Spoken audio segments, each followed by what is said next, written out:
驭烈焰玄鹰，废了6年手的神魂仙功，只强不弱。6天玄功是隐世宗门。是，主人。龙，谭使者，你快救救我爹！都很好看。我的新衣服漂亮吗？只是一些小喽啰。赶紧滚！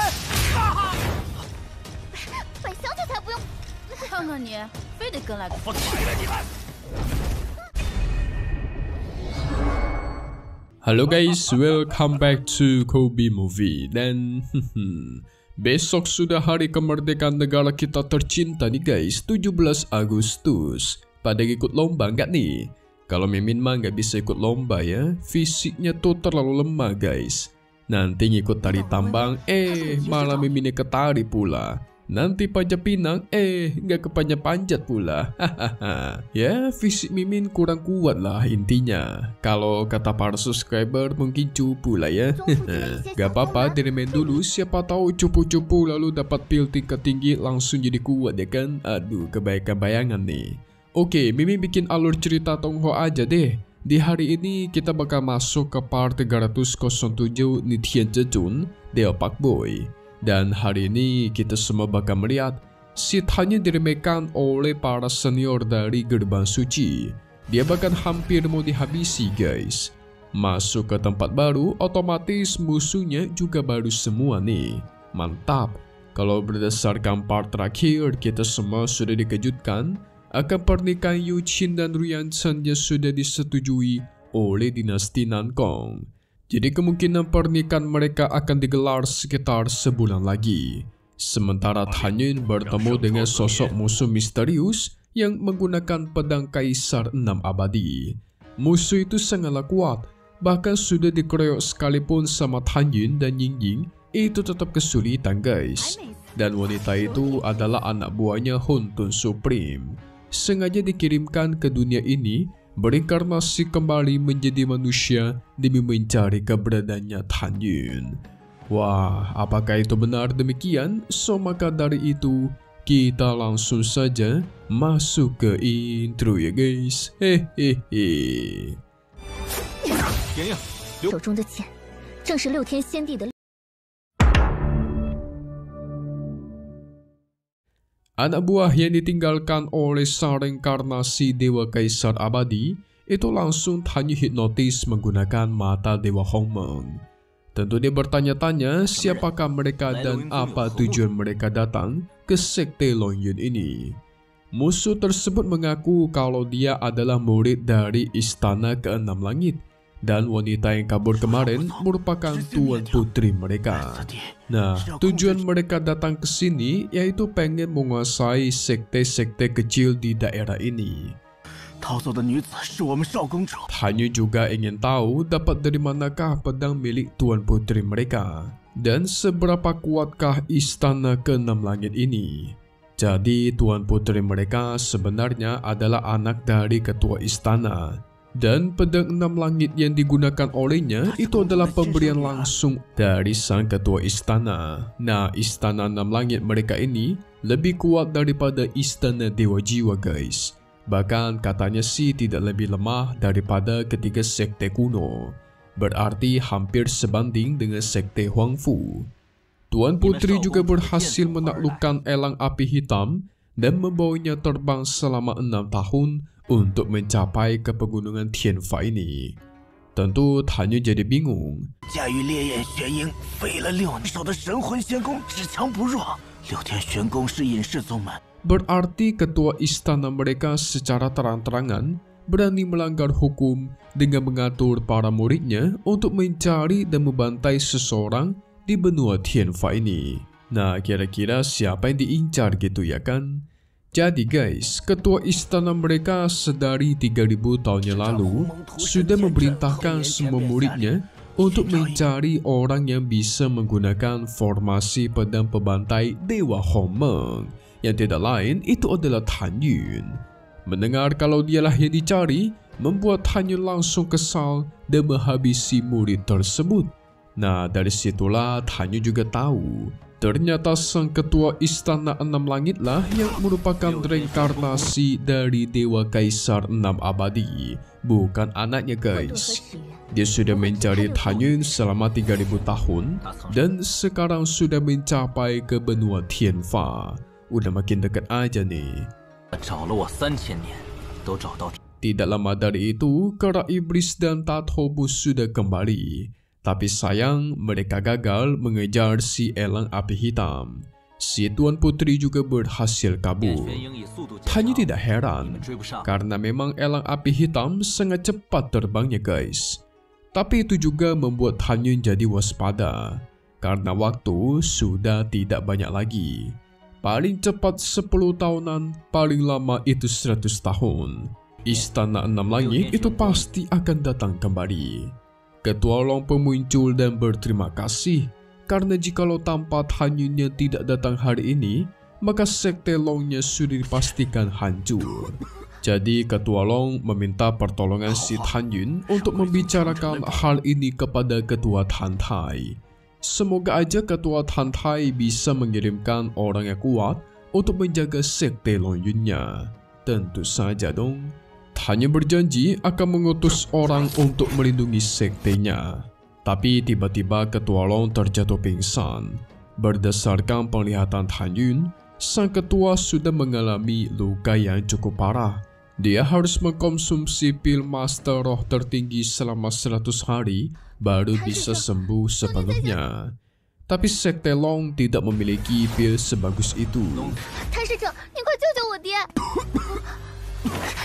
Sehingga Tan Yun mengajak Wei Wei agar ikut pergi bersamanya ke gerbang suci untuk mengambil obat. Singkat cerita, ketika ingin memasuki gerbang suci, mereka malah dicegat, tidak boleh masuk. Apalagi dia membawa orang luar sekte yaitu si Wei Wei. Berdasarkan aturan, orang luar harus dieksekusi mati. Dan Tan Yun juga akan mengalami hukuman. Buset, sadis benar. Tan Yun berusaha menjelaskan kalau semua tindakannya ini sudah mengikuti perintah langsung dari sang ketua sekte. Jadi kalian tidak bisa menghalangi diriku. Tan Yun juga menenangkan Wei Wei agar jangan takut dan mengajaknya agar masuk. Tapi para murid senior ini terlalu sombong guys. Langsung melancarkan serangan dari belakang. Tan Yun balas dengan satu serangan, itu menghabisi mereka berdua tanpa tersisa. Sekarang cuma ada ketua mereka yaitu si wanita Fan Qing. Tan Yun memperingatkan soal aturan sekte, di mana selain ketua sekte maka tidak ada yang boleh mengeksekusi seorang putra mahkota. Nah, mereka yang tadi berniat mengeksekusi Tan Yun maka harus dibalas. By the way, kalian jangan lupa ya guys, kalau Tan Yun kita sudah menjadi seorang putra mahkota. Tapi sang wanita yang bernama Fan Qing ini terlalu percaya diri. Dia sudah mencapai ke alam jiwa tingkat 6 dan dia merupakan pacar dari putra mahkota yang bernama Zhao Wansha. Ulala, pantesan aja dia berani mengajak Tan Yun untuk berduel. Sombongnya lagi, dia mengatakan guys, kalau sampai Tan Yun bisa menahan 3 serangannya, maka dia akan mengaku kalah. Widih, segera dia menerjang, tetapi langsung Tan Yun kasih tamparan sampai terpental. Jaelah, ini katanya jagoan, hahaha. Dikasih satu tamparan, Fan Qing pun langsung kabur dari sana guys. Tapi nggak lama dari itu, Meng Yi, Xiao dan Xian pun muncul. Namun di sini mereka memiliki tampilan yang baru guys, beda sekali, terutama si Xiao tuh. Awalnya mukanya imut, sekarang jadi cantik ya. Kalian lebih milih yang mana guys? Milih yang waktu dia pas masih imut atau yang langsung jadi cantik nih? Kalau Mimin sih, milih pas imut ya, lebih lucu mukanya, hihi. 都很好看。我的新衣服漂亮吗？ 只是一些小喽啰。 Mereka bisa di sini karena sempat diajak berkeliling oleh si Xian Er. Tan Yun berjanji akan berkeliling bersama mereka setelah dia mendapatkan pil obat yang dia butuhkan. Wei Wei menghampiri Xian Er sambil mengata-ngatai dia guys, karena Wei Wei merasa ketipu. Nah, jadi kan waktu itu si Xian Er mengatakan kalau Tan Yun bisa membawa Wei Wei masuk ke gerbang suci tanpa ada masalah. Tapi tadi dia hampir aja dieksekusi oleh para murid penegak hukum. Tentu itu membuat dia terasa tertipu dan langsung ketakutan. 你怎么把他给带来了呀？ 都比谭使者看了108000里糊弄我，谭使者都能直接带我。 Xian Er hanya terdiam, bahkan sekarang Cian ikut mendukung si Wei Wei. Ini si adik kecil sampai bisa memarahi dirimu, mengartikan kamu sudah melakukan hal yang sangat buruk katanya. Xian Er masih mencoba membela diri, tapi Cian sengaja bertanya kepada Wei Wei, coba kau katakan adikku, apa yang sudah dilakukan Xian Er kepadamu? Tapi belum sempat Wei Wei jawab, Xian Er langsung menutup mulutnya dan menyuruh Tan Yun agar segera mengurus urusannya guys. Hehehe.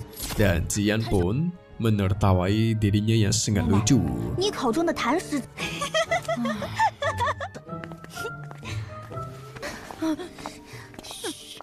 Sementara itu Tan Yun masuk ke pavilion obat, tetapi langsung ditolak dan diusir. Pavilion obat kami tidak menerima orang yang berkhianat kepada divisi pil. Murid yang ingin menyerang Tan Yun itu langsung dipentalkan oleh Ying Ying sampai meninggoy di tempat guys. Sang ketua pavilion yang tak terima langsung mengeluarkan senjatanya. Jangan kira kau bisa berbuat seenaknya ya. Tapi ketua pavilion ini baru berada di tingkat 7 guys, alam roh. Ya cuma seorang sampah bagi Dewa Pak Boy kita. Sehingga pertarungan pun terjadi di antara mereka. Serangan pertama berhasil Tan Yun tahan dan dia pentalkan malah. 本小姐才不用。 看看你，非得跟来个。 Gak perlu banyak basa-basi, serangan pembantai juga langsung digunakan. Itu membuat ketua pavilion auto terluka parah dan kalah. Dari situlah dia memohon ampun agar nyawanya diampuni. Tan Yun peringatkan guys, tindakan ketua pavilion yang ingin menghabisi dia sebagai seorang putra mahkota itu akan dianggap sebagai dosa pelanggaran hukum dan tentu diberikan hukuman mati. Waduh. Tapi untuk sekarang Tan Yun lepaskan dulu karena dia harus mencari obat. Singkat cerita, obat yang dia butuhkan sudah didapatkan. Tapi ketika keluar ternyata ada si Cao Wansha dan pacarnya Fan Qing yang sudah menunggu guys. Dia pun mengajak Tan Yun untuk berduel sampai mati karena si Tan Yunnya sudah begitu berani melukai pacarnya ditambah menghabisi para murid dari penegak hukum. Ulala, datang lagi aja musuh lemah nih guys. Tapi kalian jangan meremehkan si Wansha ya, karena dia memiliki satu kemampuan spesial. Kemampuan apakah itu? So maka dari itu kita masuk ke bagian spoiler untuk part 308 Ni Tian Zhejun yang akan rilis lagi di Senin sore hari ya guys. Nah jadi pertarungan Tan Yun melawan Wansha akan terjadi sangat sengit dan sangat seru. Setidaknya para murid di gerbang suci ini bisa bersaing dengan Tan Yun. Tapi walaupun tetap saja itu nggak bakal bisa mengalahkan Dewa Pak Boy. Namun inilah yang akan mengejutkan kalian, di mana di akhir-akhir bakal muncul seorang keras sakti alias Sun Wukong yang akan menghabisi dua tetua guys. Wow, siapakah keras sakti ini? Apa jangan-jangan dia adalah Lao Yan alias si kera iblis yang sudah berevolusi naik ke tingkat 5? Kalau benar sih ini bakalan keren banget asli. Hehe. So selesai dulu untuk part 307 Ni Tian Zhejun. Kita bakal rilis lagi untuk toha ini di hari Senin ya guys. Update lagi nanti untuk toha-toha selanjutnya dan pastinya cuma di sini Kobe Movie.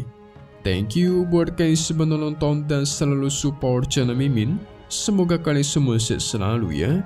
Mimin pamit undur diri dulu. Kita bakal ketemu lagi di video-video selanjutnya. Oke kalau gitu, see you guys.